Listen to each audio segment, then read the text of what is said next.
নমস্কাৰ এই মুহূৰ্তত জনাইছো অসমৰ মেট্ৰিক আৰু উচ্চতৰ মাধ্যমিকৰ ছাত্ৰ ছাত্ৰীৰ লগতে অসমৰ প্ৰত্যেকগৰাকী ছাত্ৰ ছাত্ৰীৰ বাবে এটা খুবেই গুৰুত্বপূৰ্ণ খবৰ। এবাৰ ছোৱালীতকৈ ল'ৰাৰ পৰীক্ষাত ফেল কৰাৰ সংখ্যা অধিক। ইউনেস্কোৰ প্ৰতিবেদনত প্ৰতিফলিত হৈছে এই তথ্য। এই মুহূৰ্তত জনাই আছো এক খুবেই গুৰুত্বপূৰ্ণ খবৰ ছাত্ৰ ছাত্ৰীৰ বাবে।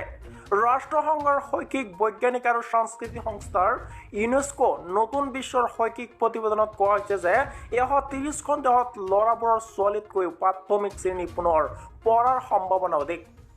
Live no child behind global report on boys disengagements from education শীৰ্ষক প্ৰতিবেদনত কোৱা হৈছে যে প্ৰাথমিক আৰু মাধ্যমিক বিদ্যালয় বয়সৰ প্ৰায় 1.32 নিযুত ল'ৰা বিদ্যালয়ৰ শিক্ষাৰ পৰা বাহিৰত আছে। ইফালে প্ৰতিবেদনত অনুসৰি ল'ৰাবোৰৰ শাৰীৰিকভাৱে হাৰাশাস্তি হোৱাৰ প্ৰৱণতা ছোৱালীতকৈ অধিক।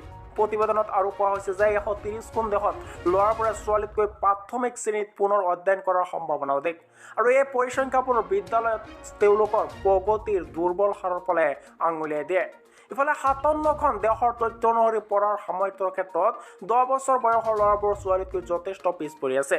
আৰু ইফালে কিশোৰ কালৰ ল'ৰাবোৰ শিক্ষাৰ ক্ষেত্ৰত ছোৱালীতকৈ পিছ পৰি আছে বুলি জানিব পৰা গৈছে।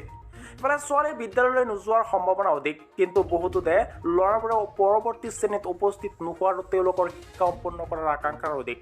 ইফালে বৰ্তমান 13.20 কোটি ল'ৰা বিদ্যালয়লৈ যাবলৈ সক্ষম হোৱা নাই। লগতে কঠোৰ অনুশাসন, শাৰীৰিক হাৰাশাস্তি, লিংগ নিয়ম, দৰিদ্ৰতা আৰু ল'ৰাসকল শিক্ষাৰ পৰা এনেদৰে বিচ্ছিন্ন কৰাৰ কাৰণ হিচাপে কাম কৰাৰ প্ৰয়োজনীয়তাৰ কথা প্ৰতিবেদনত উল্লেখ কৰা হৈছে।